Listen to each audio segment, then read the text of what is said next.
নির্বাচন হবে, ফেব্রুয়ারিতে নির্বাচন হবে না।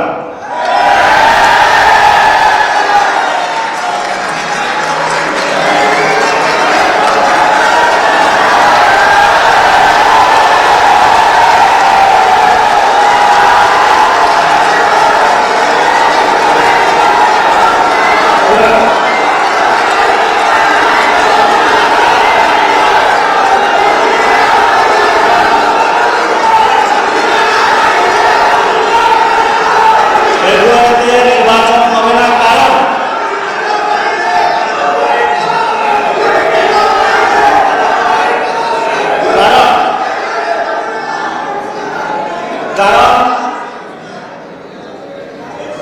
যদি ফেব্রুয়ারিতে নির্বাচন হয়, আমার যে ভাইয়েরা শহীদ হয়েছিল, রক্ত দিয়েছিল সংস্কারের জন্য, একটি নতুন সংবিধানের জন্য, তাহলে কবরে গিয়ে তার লাশটা ফেরত দিতে হবে এই সরকারকে।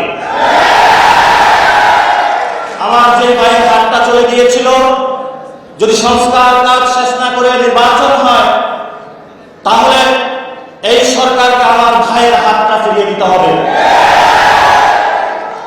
যে ভাইয়ের বুক খালি হয়েছিল, যদি সংস্কার ছাড়া, একটি নতুন সংবিধান ছাড়া বাংলাদেশে নির্বাচন হয়, তাহলে ওই মায়ের বুকের সন্তানকে ফেরত দিতে হবে। অনেক বাচ্চাকে দেখেছি এখনো বুকের দুধ পান করে, কিন্তু বাবা শহীদ হয়েছে।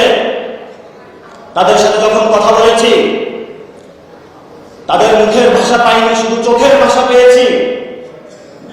চোখের ভাষাটা ছিল অশ্রু, যে অশ্রুতে তারা বলেছিল, আমার বাচ্চা রয়ে গিয়েছে, আমার স্বামী চলে গিয়েছে, আমি বাংলাদেশ থেকে কিছু চাই না, কিন্তু আমি একটি সুন্দর ভবিষ্যতে বাংলাদেশ দেখতে চাই।